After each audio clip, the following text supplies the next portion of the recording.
Trevor, Brock Lesnar is going to be returning live this week, Friday Night SmackDown from LA. Suspension's been lifted. He's paid his $1 million fine, kayfabe, and he is ready to go face to face with the head of the table, the tribal chief, Roman Reigns. Roman Reigns is pissed. Paul Heyman looks like he's about to have an aneurysm.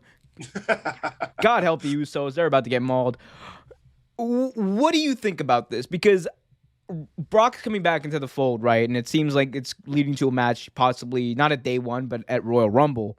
Maybe more long term than that. Who knows? But it feels different though. That's what I'm trying to get at here. It feels different whenever it's Brock versus Roman, as opposed to Roman versus insert person's name here. Why do you think that is? Well, so out of all of Roman's feuds, right? I think this one is probably one of the most prolific, right? So it's one of those situations like when you go back and you look at someone like Stone Cold, right? You mentioned, The Undertaker, Triple H, but when you get to The Rock, you're like, The Rock, like that was the one, right? That was one of the better feuds. Like it, even when you talk about Ric Flair, it's Ricky Steamboat. Like every good wrestler has had one of those pillars, one of those enemies that you're like, I love this feud. This is always a good feud. I want to see this feud, and I think Brock is his. So that it always has that big fight feel. It always has that feel. You're like, oh man, like what's gonna happen next? Like what's gonna happen? What are you gonna see? I mean, sometimes it's done to death. Like unfortunately, Kevin Owens and what's his name? I can't think of his name right now. Sami Zayn.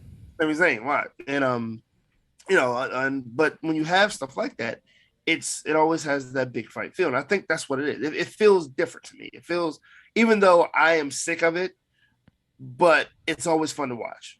With them, it's always fun to watch. Yeah, I think the real answer also, in addition to everything you said, because they have had a history. I think you're spot on there as far as their history kind of makes them kind of like the whole fight forever thing like feel bigger. It's also a fact that Roman Reigns has faced Brock Lesnar twice at WrestleMania. Yeah, Roman Reigns has never beat Brock Lesnar at WrestleMania. It also helps that Brock Lesnar is arguably the biggest draw in wrestling, and that's just true.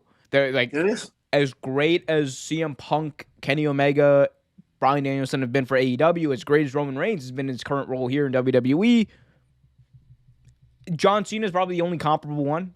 Because John Cena, the only people that really move tickets in WWE nowadays are John Cena, Becky Lynch, and Brock Lesnar.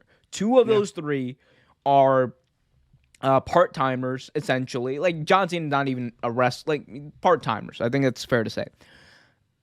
But he's just a big draw. He's compelling every time he's involved in something. That's a tribute to how he's been booked. He's probably been one of the more protected wrestlers there has been in a very long time.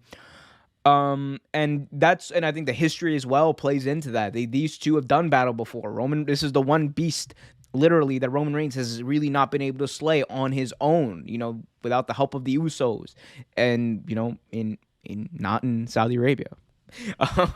He's not been able to slay. But I think the other question that people are asking themselves as well is, where does this go next? Is this leading to a match? We already know it is because he's back. They're building up to a match. Is it going to happen at day one? I wouldn't do that, but they seem like they're building up day one to be a huge event. Royal Rumble could be a possibility as well. They could be building a series of matches that lead to a WrestleMania main event in which Roman Reigns defeats the Beast incarnate, Barack, not Obama, Lesnar. Thanks for watching this video from Real Take Sports Talk. Remember to like, share, subscribe, hit that notification bell so you get notified whenever a new video is released. Also, remember to check out our live show every single Thursday at 8 p.m. right here on the YouTube channel. And remember, keep it real.